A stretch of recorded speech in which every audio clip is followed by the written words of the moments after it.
Okay, so this is my 11th rings workout video. This is going to be a fairly short video just because I was not doing a lot of high reps work. I actually went to the sauna before doing this workout, which I would not recommend in terms of recovery ability because anyone who's done a hot sauna knows that you're pretty worn out and fatigued. It's almost a simulation of the heat that you generate during exercise. But my elbows and hands have just been really taking a beating lately. I need to, order some more fish oils, things like that.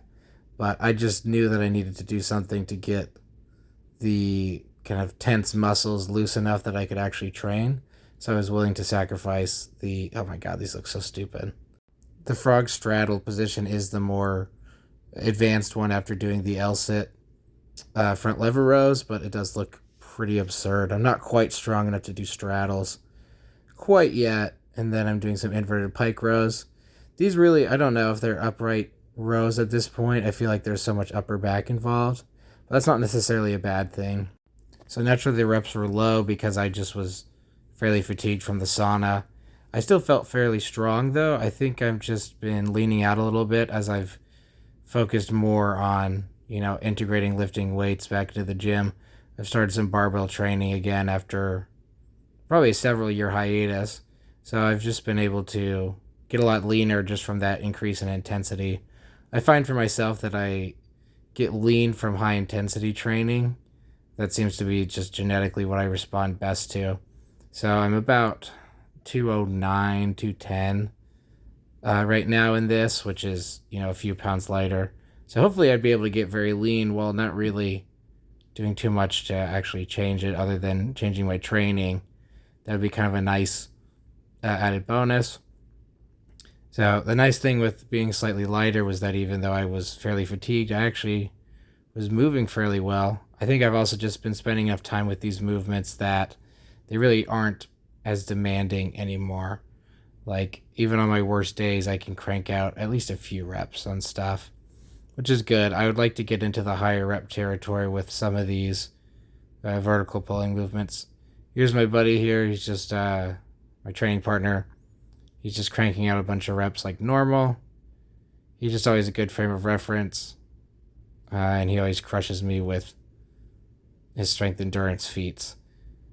And so it wasn't a particularly hot day. It was raining and everything.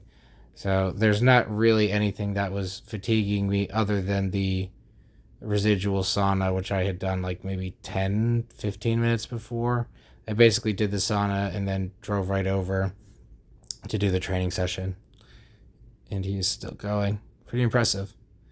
Let me see here. Yep, now he's doing some dips. Good example. This is a weird angle, but good example of what excellent shoulder mobility looks like. Very important. Lets you engage the chest and scapula a lot more. You just get a lot more out of each exercise. Here I am doing some quarter presses. Ideally, I would like to work into getting into kind of a planche press position. So basically just going from a ring support into a planche press. And then I've got still working towards those shoulder stands. Strength-wise, I felt good. Balance-wise, I felt iffy. I was moving a lot. There was a lot of momentum. That was just a quick tricep flex. Yeah, so just a little bit more shoulder stand work. I don't quite have the balance on this yet. I think my hips just need to be a little higher. Then here's some more quarter presses with the L-sit. I feel good in terms of straight arm strength. My serratus is starting to catch up. I was really able to use my chest a lot more. I've been prioritizing pec training in my other workouts, and I really feel it engaging. I was getting a huge chest pump this whole workout. I don't know how visible it is with the camera, but I could feel a massive difference in terms of stimulus. Here's some Bulgarian work, and then I think I was trying to do rings turnout dips after this, but I just didn't quite. I don't really have the strength to do them, and I haven't figured out how they're supposed to work yet. So these are also called like Korean dips, I believe, but you can tell I really didn't do them yet. Then just some normal dips. My shoulders were still a little tight, but they didn't feel super tight.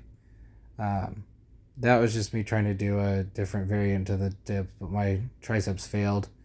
You can see from that pump. Just some overhead tricep extensions.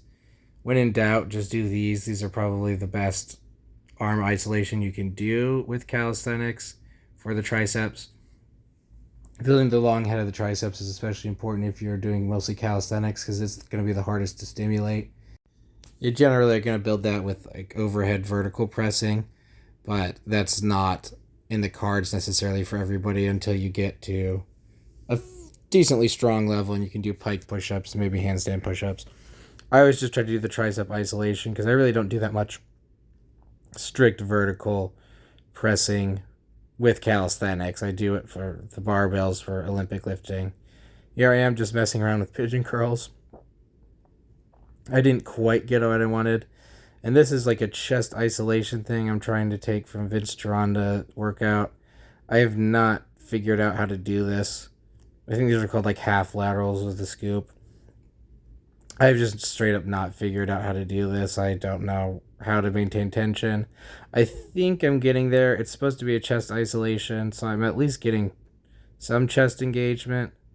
I just prefer to always add a little bit of experimentation into my rings training because you never really know what's going to be effective, especially with anything to do with kind of challenging leverage with the rings. You can find some surprising exercises.